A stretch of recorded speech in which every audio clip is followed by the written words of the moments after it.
I live in Utah. It shouldn't be a surprise to anybody that follows the channel. It's the second driest state in the nation. We're in a drought. It's not as bad as last year, but it's consecutive. It's still pretty bad. There's going to be water restrictions. There are things that you can do. We're not going to go into everything you can do. That's not today's mission. That's not today's goal. But what we can do is I'm going to show you a way to get a slow, relatively steady watering done and being able to control the amount you water. When you use a sprinkler, for instance, it shoots a lot of water up into the air. It sprays and the wind catches it, it blows, it dries out quickly because there's a lot of surface area. We can water closer to the ground without putting in a full drip system, and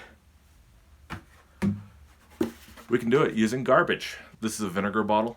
I learned how to do this from my grandpa with milk cartons. He was a county farm extension agent, and I learned a lot of my early gardening from him. And this is a trick he used to do. There's a couple ways to do this. This is one of my wife's sewing pins. Don't tell her I stole it. She does get good pins. These are very smooth. They're very small. They're very flexible, and I may not be able to poke through it. But I'm going to go to the bottom of my container here, and I'm actually going to use this to just poke a hole in it. At least I hope that's what will happen. The pin may not make it. Okay, see there? I'll pull it out, and I have a very, very small hole that way. And that's really great because that's going to be a very, very, very slow drain. This is a gallon jug. It's going to take maybe 2 or more hours for that to drain through that hole. Now I'm going to show you the other way. And this is the way I learned it, and that's using a drill. Now, if you look at that bit, if it's in focus, you'll know that's not really a bit. That is actually a nail. My grandpa used to poke holes in his milk jugs using a finishing nail. Usually the head on the back was cut off, and the finishing nails used to be really nice because they had kind of a jagged, pointy end.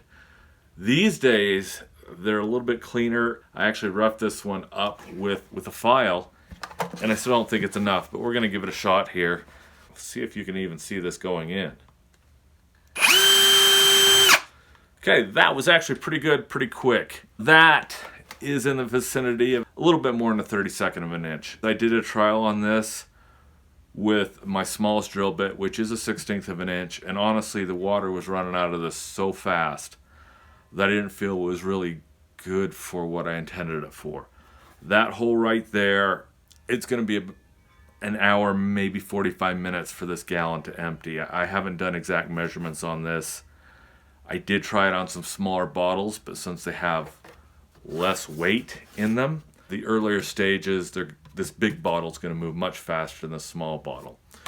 But what I'm going to do next is I'm going to fill this up. We're going to take you into the Pit of Despair Studios bathroom, and I'm going to show you these draining out so you've got a perspective. In the meantime, if you can go ahead, hit the subscribe button, hit a thumbs up, or give me a comment on YouTube. I'd appreciate it. YouTube still doesn't know I exist. And how can I teach people gardening if YouTube won't help me find them? It's reality, folks. The algorithm exists. While you're doing that, I'll meet you in the bathroom. Now here I am in the Pit of Despair Human Waste Repository. Please forgive the echo. Hey, it's a bathroom, guys. Now you can see right there, I've got this top sealed on, and I'm still leaking water. If I want it to go faster or to actually fully empty, it may not fully empty without the cap being removed.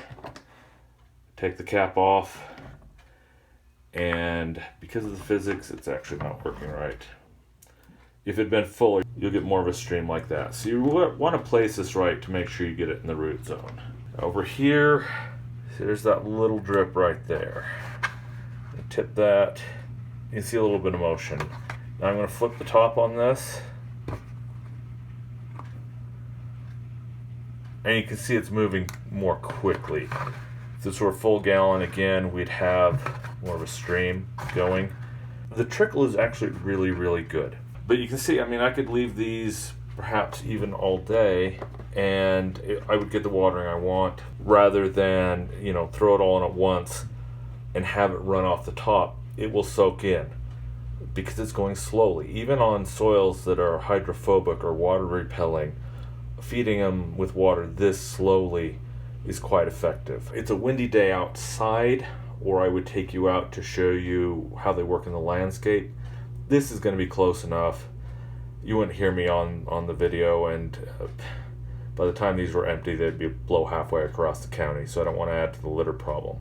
If you are in a windy area, you may want to go ahead and tie it down to something to prevent litter. It's not any good doing one of these if you're littering in your neighbor's yard or your neighboring city's yard. Catch y'all later.